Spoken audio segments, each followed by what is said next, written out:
So Peter, will you be planning something for the horizontal cleavage that is present in the lateral meniscus, or would you like to leave it? No, absolutely. So my plan will be, we'll fix the horizontal cleavage. Because it's a double cleavage, we'll do almost round the world suturing using Fast Fix Flex for those. So we'll do that first to stabilize the body, and then we'll switch to the root component to go side to side.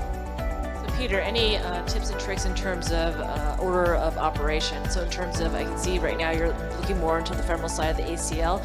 Any consideration of doing your meniscus first, or medial side, lateral side, ACL? What is your thought process? Yeah, I think that's a great question, and I think that's something that's evolved as my career has gone on. We've often been told, do the menisci first, then we're going to go to our menisci, pie crust. We're going to do the medial side, and then the most difficult, the lateral side.